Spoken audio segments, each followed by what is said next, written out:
In the previous episode, we started a timeline that chronicled the parallels between the ancient Roman Empire and the United States of America today. When we left off, the Roman Empire was deteriorating thanks to the inflation caused by deficit spending on war and public works. Their government was constantly making things worse by meddling with their economy. Now, their empire was stretched to its limit and under constant attack from barbarians. The ongoing cost of war, plus the huge amounts of deficit spending, was bringing Rome to its knees. Now we're going to continue our journey through to the fall of Rome and learn of more striking parallels with the United States along the way.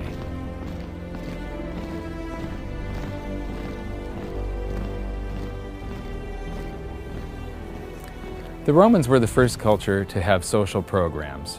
The Athenians had great public works, and they had the expense of war. But in Rome, they had the expense of all their great public works. They had the expense of massive armies occupying foreign lands, and they had the expense of social programs.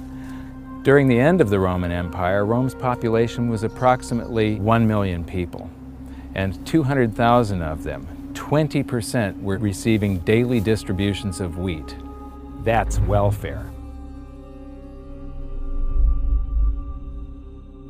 As their empire decayed, Roman leaders employed a tactic called bread and circus to keep the public distracted and placated. The bread refers to the free grain, also known as the dole, and circus translates to the games that would be held here in the Colosseum with free food, wine, and rather violent entertainment. I find it absolutely fascinating to try to imagine what was happening here nearly 2,000 years ago. These seats would have been filled with people eating and drinking, many would be yelling for their favorite gladiator, and a good portion of the audience would have been mindlessly drunk. The emperors and elite watching from up on high? What a scene! So the Colosseum is a great example of both the huge expense of Roman public works and the endless deficit spending they carried out to pay for supposedly free stuff. But is there such a thing as a free lunch? Breads and circuses give away oil, give away grains, and give away wine, and people would love you. They conquered Egypt. By golly, that was a lot of grain you could give away. But what it did was destroy the economy. And when you put in the taxation to pay for it all, what it did was destroy the small farmer. And so the wealth creation that would enable you to do these things went by the boards, and so it became a vicious cycle. So now let's continue filling in our timeline from the previous episode so that we can keep track of where we are in the story. Welfare, bread, and circus were basically distraction tactics used by the ruling elite who would offer promises of free stuff to ingratiate themselves with the public. There's a famous quote from the satirist Juvenal who summed up the situation very succinctly. Give them bread and circus, and they will never revolt. The citizens felt like they were getting these things for free when they were actually paid for by a crushing double blow of continuous currency debasement and increased taxation. In the end, the only way that the Roman rulers could enforce this tax collection was by doubling down on their stifling bureaucracy. The size of their government compared to the private sector exploded. Business became incredibly difficult, and many simply gave up. Steve Forbes just mentioned how difficult the situation became for farmers, or husbandmen as they were referred to in the past. Here's a quote that backs that up from Lactantius around 300 AD. There began to be fewer men who paid taxes than there were who received wages, so that the means of the husbandman, being exhausted by enormous impositions, the farms were abandoned, cultivated grounds became woodland, and universal dismay prevailed.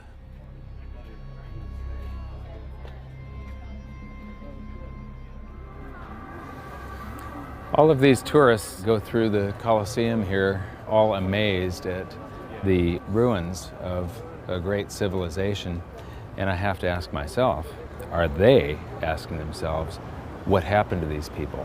Why did this thing fall into ruin? Everybody goes and they buy these trinkets at the gift shops and postcards and books, and they have their pictures taken here and there.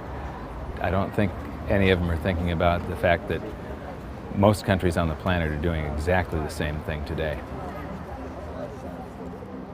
Most of what Americans know, I fear, is what movie stars are doing, what sports stars are doing, and what occurred on the last installment of Jerry Springer or some other reality show.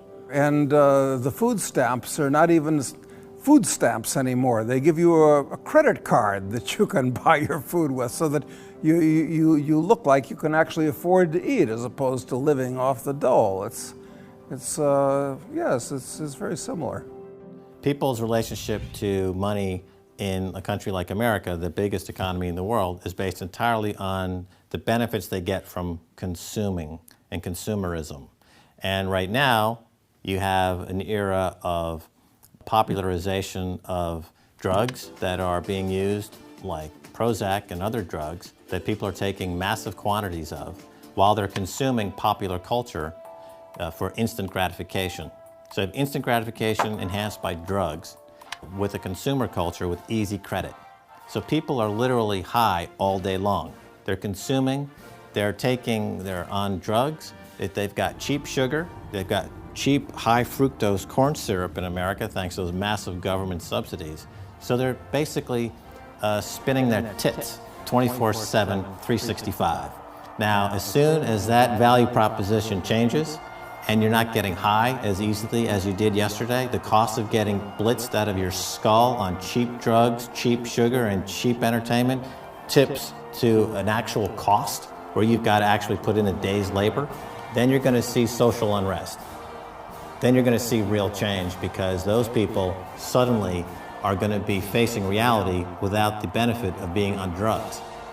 And that's going to be a day when suddenly this economic model of consumption at the expense of humanity comes to a screeching halt.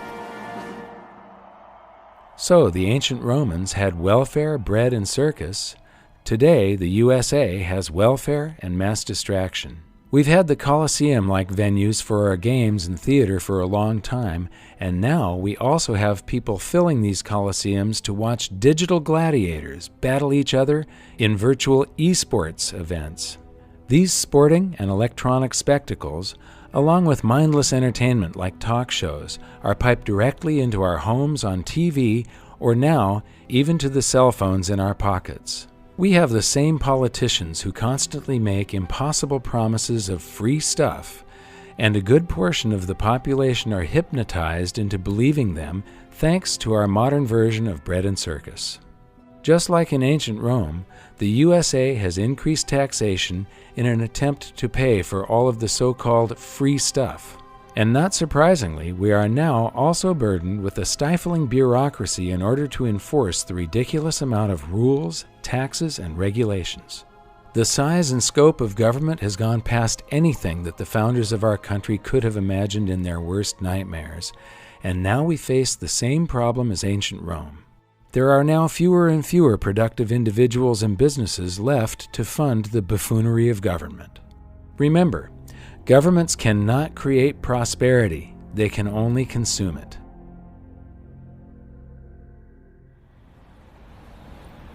Now we're going to take a side trip so that I can show you some of the real-world effects of all this excess bureaucracy. We're going to meet a new friend who belongs to the group of people who suffer the most under burdensome laws and taxation: small business owners and entrepreneurs. These individuals are the lifeblood of an economy, and when a government stands in their way, it stands in the way of progress, choice, and a higher standard of living for us all. We've been in many, many restaurants all over the world, and we came back to Rome on the way to Venice solely so that we could stop and eat at Fiora di Zucca, our favorite restaurant in the world. And we've got the owner here, Roberto. We believe that government is very poor at doing things, and that if government was running your restaurant, it would not be exceptional. We agree. He agrees, and I do too. One of the things that we feel is sort of difficult and dangerous these days is that people are very upset with the economy and they want the government to do something about it. And I believe that the best thing that government could do is to make it easier for small businessmen like you to do your job. This is what makes the economy good. E le personalità come Assolutamente le vero. vostre. Infatti il governo, Absolutely lo Stato true. The government non, and the state non aiuta assolutamente. is really not Il nostro helping the non small viene business assolutamente in aiutato. any way. Dire, se io avessi un aiuto politico, se If avessi I un aiuto had dello had Stato, government io help, avrei la voglia di aprirne uno, due, it could 10. probably open more of them. You don't need government money, though. What you need is just for government to get out of the way and make it easier to go into business. Not so many rules, not so many taxes, right? Dice sì, a questo punto non è neanche più un discorso di capitale, è un discorso di amministrazione e di tasse. Exactly. Yeah. In ancient Rome, the government was telling you how much you could pay your workers, and no more, no less. The government was telling you how much you could charge for that buffalo mozzarella and that flatbread. If the government told you everything you could do, would you want to stay in business even? Assolutamente no. Yeah. Absolutely not. Diventa un McDonald's totale. It just becomes a big McDonald's for everybody. Yes. This is the problem. Right. This is the problem. Questo è- We live in a state we call the People's Republic of California because the government has made so many rules, it is becoming very difficult for a small businessman. Sta mettendo proprio i bastoni nelle ruote della piccola azienda. Ma anche qua in Italia. Here Anche qua in Italia. it's the same problem. Ci stanno portando via dall'Italia per quello che mi riguarda. Cioè, se It's io like avessi they are il trying to do coraggio everything to take us coraggio away from this country. di andare in un altro If you had the courage to go somewhere else, you probably would do it. Ma It's a struggle to stay here. I have all the same problems on the other side of the world. All I want is for government to get out of the way and let me do my job. Aiuto dal governo. Vorrei solo che si togliessero dai piedi. sono perfettamente I d'accordo. feel like I have found a brother. Absolute agree. My brother. Roberto is still in Rome, and I love nothing more than supporting his exceptional restaurant whenever I'm in the area. But since filming this segment, the burdens placed on my business in California became so totally unbearable that I had no option but to move operations out of state. It pains me deeply to watch history repeat like this, as this affects people's lives, including some of the best employees and friends I ever had. Mille grazie. Mille grazie. Grazie a te. The role of government, among other things, is creating an environment where people can go out and do creative things. Our founders understood we are born with certain energies.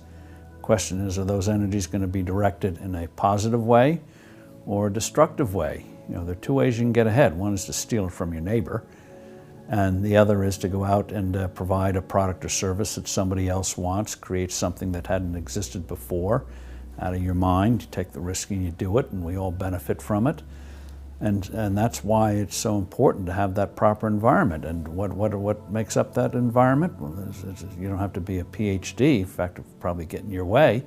One is the rule of law, where you know what the rules are. Sound money, sensible taxation. Taxes are a price and a burden.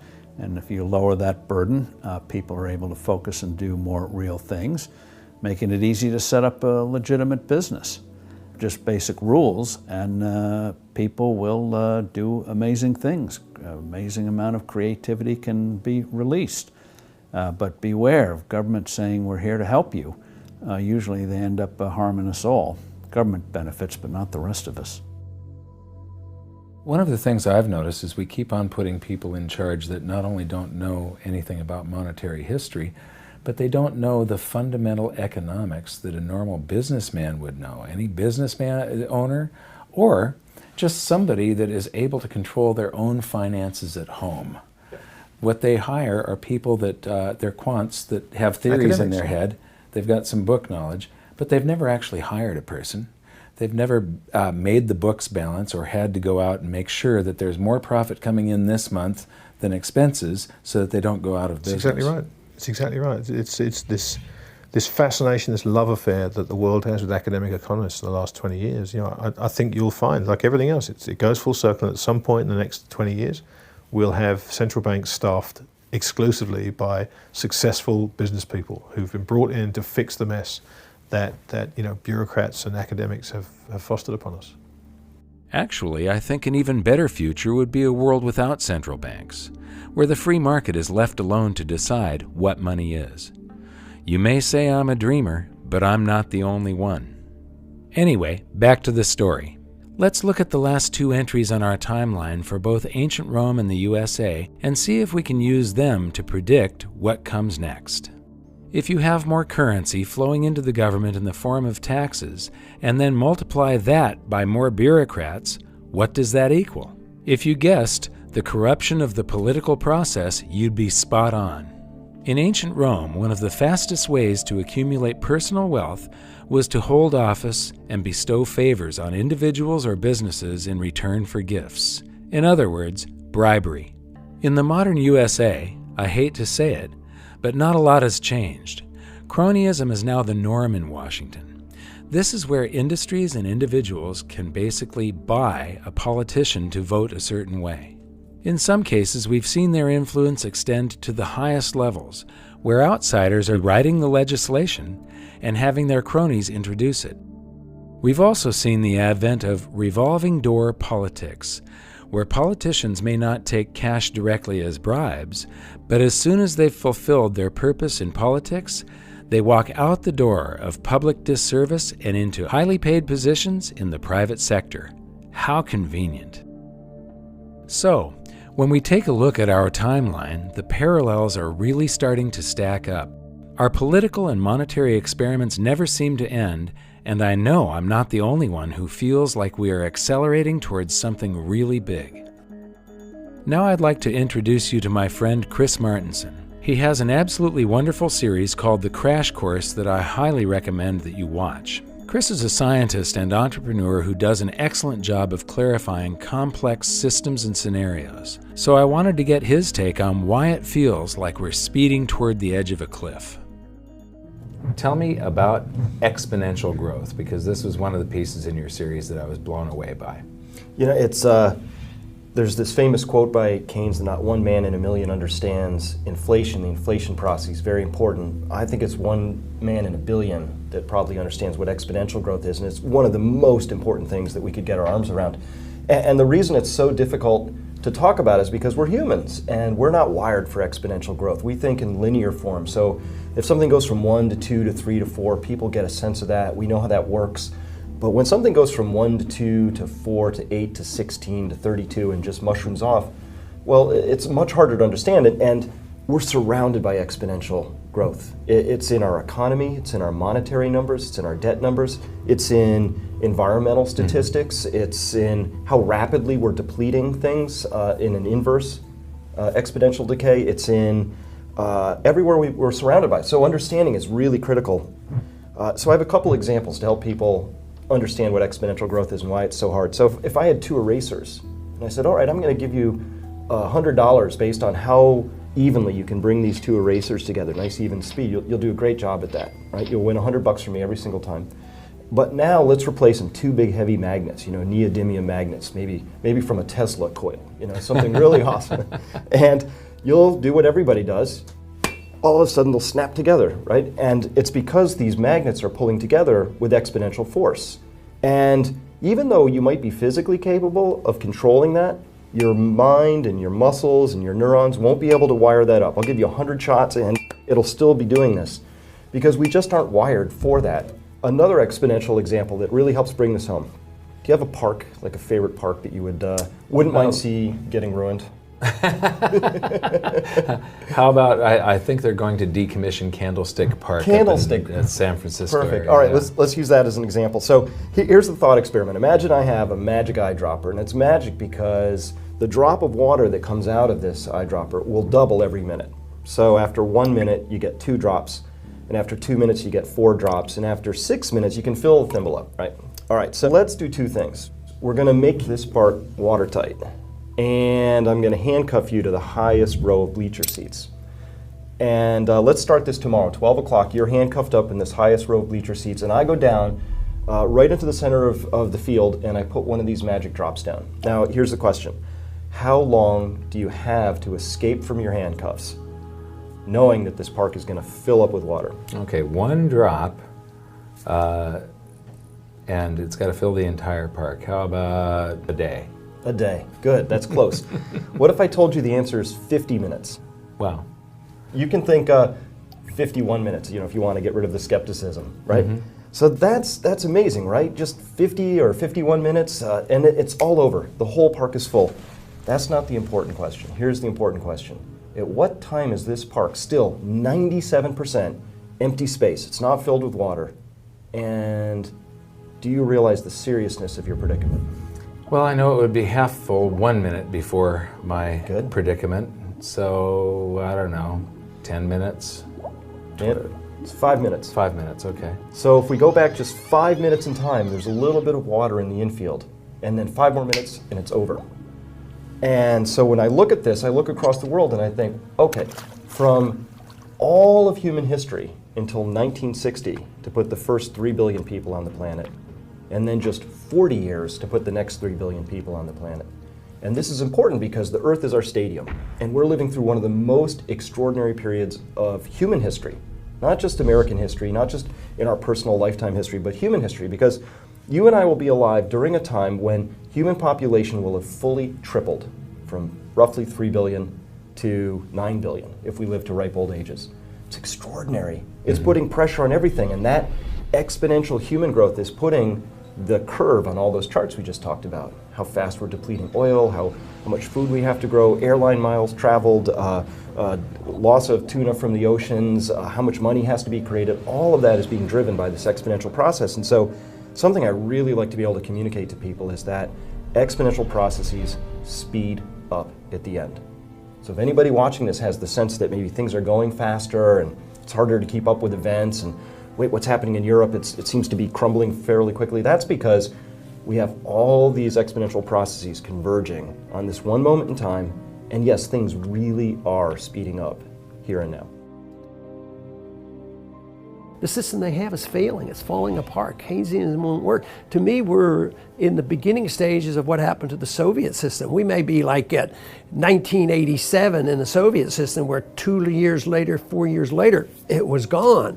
And that could happen to us. And as long as people will still use the dollar, that's going to continue. But we're getting dangerously close. And the end stages of a currency system comes rapidly. So even though we've been slipping and sliding for 100 years, our dollar is now worth 2 cents over 100 years. That's pretty much of a crash, but it isn't a crash in the sense of going off a cliff. And I believe that history shows that currencies eventually can go off a cliff when a false confidence is just dissipated. And we have a confidence, but it's based on all false notions and maybe out of desperation, a lot of rigging. But anyway, it's still working. The dollar, although weaker as an international currency, still works. But that is what we, as a people, and not only the United States, around the world, have to fear, because it will affect the whole world when this comes. And this is why this issue, for me, is so important. We are in big trouble, and there's just no way out. And I am sorry to say about that. And I love my country, and I'm sick to death about what's happening to it because of morons in government and a big bunch of morons in academia who let the Federal Reserve do what it did. It's all so simple. It could have all been prevented, but just by following the damn Constitution. Money shall only be silver and gold. How simple can it be? It's less than a dozen words. And all you got to do is follow that. Yeah, we have got a prayer. We haven't got, only people who got a prayer are the people who are buying silver and gold today. You and me. What amazes me are the stark similarities between ancient Rome and today. Once again, we're debasing the currency to pay for war, social programs, public works, while we keep the society placated with bread and circuses, football, sports, American Idol, Dancing with the Stars. Our government keeps on getting bigger as our military aspirations expand our empire. Congressman Ron Paul recently stated that we have over 900 military bases in 130 countries. That is an empire. And that brings us to one of the most dangerous parallels between ancient Rome and the USA, the excessive influence of the military on government. Rome's elite realized very early on that keeping the military happy was of the utmost importance if they were to either gain or stay in power. As a result, the military grew in size and attained high levels of leverage throughout politics. In today's USA, we spend trillions of dollars on our military, and it has grown into a behemoth. Much of the revolving door politics mentioned earlier comes as a result of the massive deficit spending that we pump into so-called national defense. Our country has become a war machine. We are on offense, not defense, and there is now an entire industry reliant on keeping things this way. And it's not as though we haven't been warned about this. In fact, alarm bells have been ringing for longer than 50 years. I'd like to show you part of a very important speech from the year 1961. President Eisenhower had just served 2 full terms in office, and he was just about to hand over the presidency to John F. Kennedy. Despite his own military background as a 5-star general and the supreme commander of the Allied forces in Europe during World War II, Eisenhower chose one of the most important moments of his presidency, his own farewell address to the nation, to warn America of the dangers of the corrupting influence of what he famously termed the military-industrial complex. Until the latest of our world conflicts, the United States had no armaments industry. American makers of plowshares could, with time and as required, make swords as well. But we can no longer risk emergency improvisation of national defense. We have been compelled to create a permanent armaments industry of vast proportions. Added to this, 3.5 million men and women are directly engaged in the defense establishment. We annually spend on military security alone more than the net income of all United States corporations. Now, this conjunction of an immense military establishment and a large arms industry is new in the American experience. The total influence, economic, political, even spiritual, is felt in every city, every state house, every office of the federal government. We recognize the imperative need for this development, yet we must not fail to comprehend its grave implications.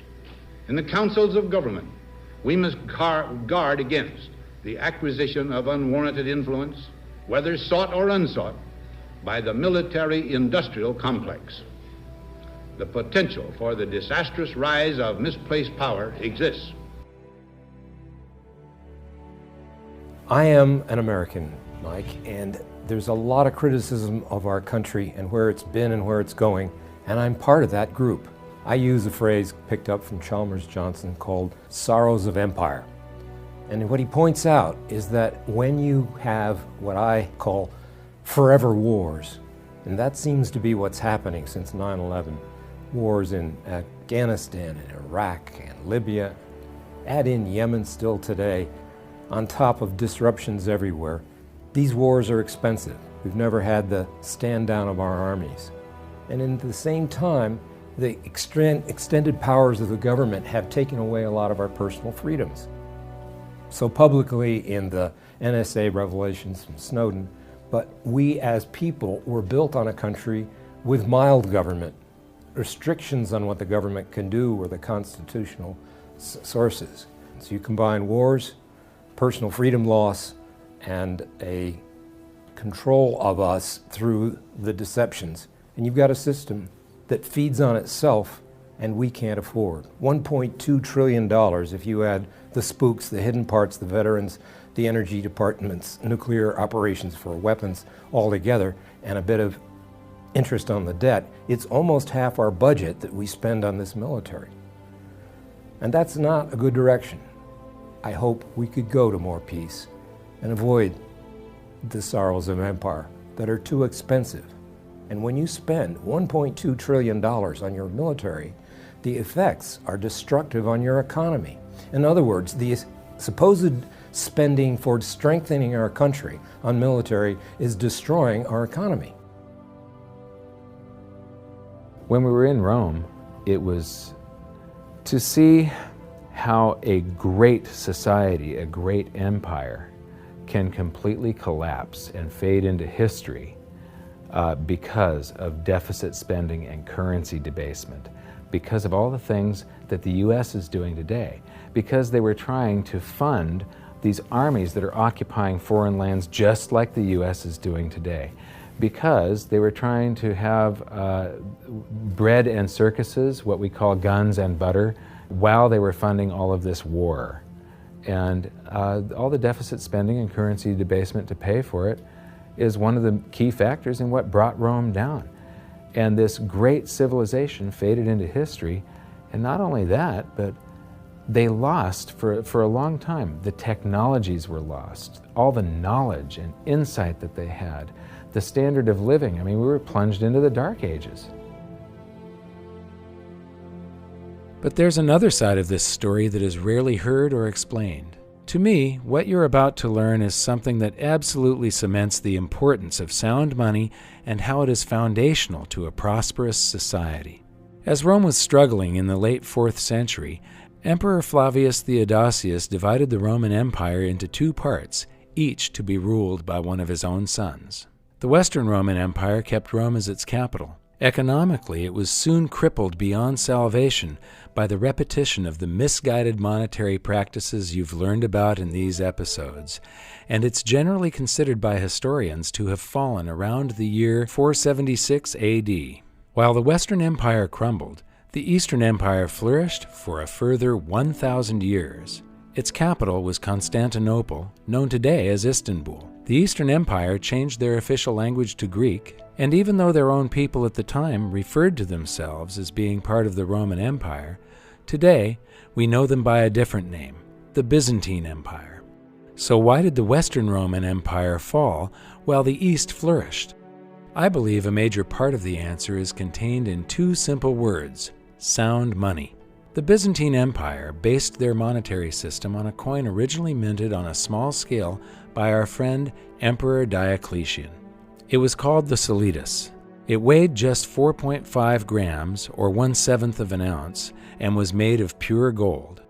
The Byzantine rulers had learned from their own history, and they made a conscious choice to avoid the continual pattern of debasement that Rome had suffered from, with amazing results. They defended the purity of the solitus for a further 600 years, until 1034, when, you guessed it, the same old story started to play out. The debasement of the solitus was gradual at first, but it soon accelerated, and the coin was eliminated less than 60 years later in 1092. A new gold coin, the hippopyron, was issued in place of the solitus, and its purity was maintained at 85% gold until the early 1200s, until it too was debased. By the 1350s, it had no gold content at all and served merely as a unit of account. Is it a coincidence that this time period matches that of the decline of the Byzantine Empire? It's impossible to say for sure, but I'd like to say once again that I believe that the quality of a society is directly proportional to the quality of its money. There are many factors that all contributed to the fall of Rome, but in these episodes, I wanted to draw your attention primarily to the economics. Because when you study monetary history, two things become crystal clear. The first is that bureaucratic, managed economies always lead to disaster, and the second is that monetary debasement brings the fall of empires. So could this same pattern of currency debasement that we have seen time and time again throughout history happen to the United States? Take a look around. It's happening right now. But the big difference this time is that it's like all those other times in history, times 1,000,000. This time it's global. But what concerns me most isn't the loss of our financial wealth, it's the loss of our freedom. All of this meddling in the free markets that they have done and the price that we are going to pay because of that meddling is going to cause a loss in confidence in the free market system and capitalism. We don't have free markets, and we haven't had since 1913. You cannot have free markets if you don't have free market money. The currency is 50% of every transaction there is in society, and if you have a small group of men at the central bank having a meeting each month, in the United States it's called the Open Market Committee, the FOMC, deciding how much currency there's going to be in the system and what the cost of that currency is, the interest rates, that's a manipulated market by definition. You've got a few people deciding what it's going to be. That's 50% of every transaction. Therefore, there is no transaction in this society that isn't manipulated. So we don't have, when people say that the free markets are failing, we do not have free markets. When people say that capitalism is failing, we don't have capitalism. We've got cronyism. We've got special favors being granted by Congress to the people that lobby them, and it skews the economy and warps the economy and creates all of these artificial bubbles that end up popping, and then everybody loves living in a bubble, so they just want the Fed to create the next one. What's happening in Washington doesn't indicate that all of a sudden they're going to gain in wisdom and make the tough choices, which is sort of like getting somebody off drugs, and people don't want to quit the drugs. And our system is based on debt and inflation, and they're not going to wean themselves off. So we have to anticipate there's going to be a major collapse. But then the big question is, are we going to have a greater move toward totalitarianism and give up all our freedom, or are we going to say we still have a spirit left in this country to say, yes, we overstretched and we know what the alternative could be, and we can build a much better society?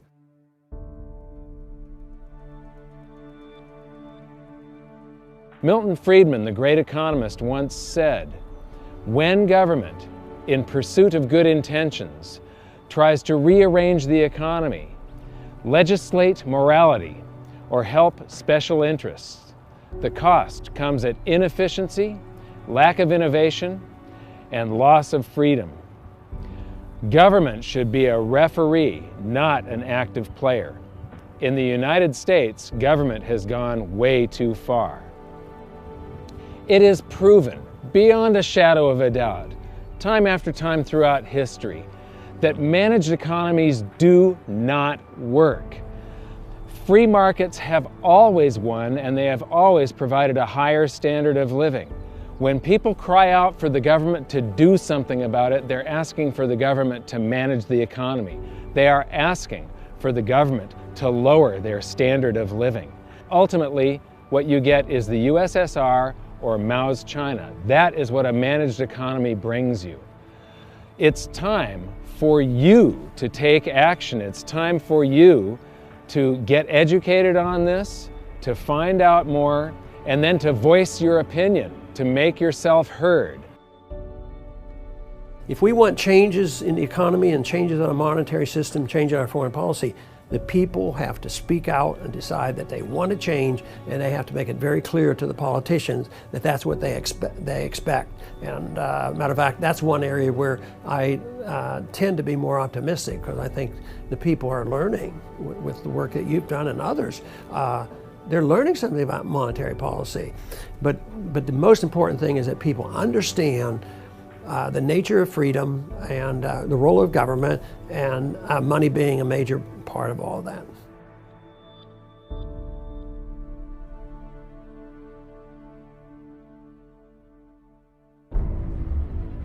So now that we've seen the economics of the fall of Rome, it's time to take a look at the options in front of us for the USA. Will we choose more debasement, more war, more intrusive government, more cronyism and special interests, more taxation and regulation, and less freedom? Or will we choose sound money, stable foreign policy, restrained government, a level playing field of fair laws for everyone, sensible taxation and regulation, and maximum freedom? I want to thank you for watching this series and for sharing these videos with your friends and family. If you'd like to learn more, join me at hiddensecretsofmoney.com for more interviews and discussions. Much of this episode was based on material from my book, and you can download a copy for free. Until then, thanks for watching, and we'll see you next time.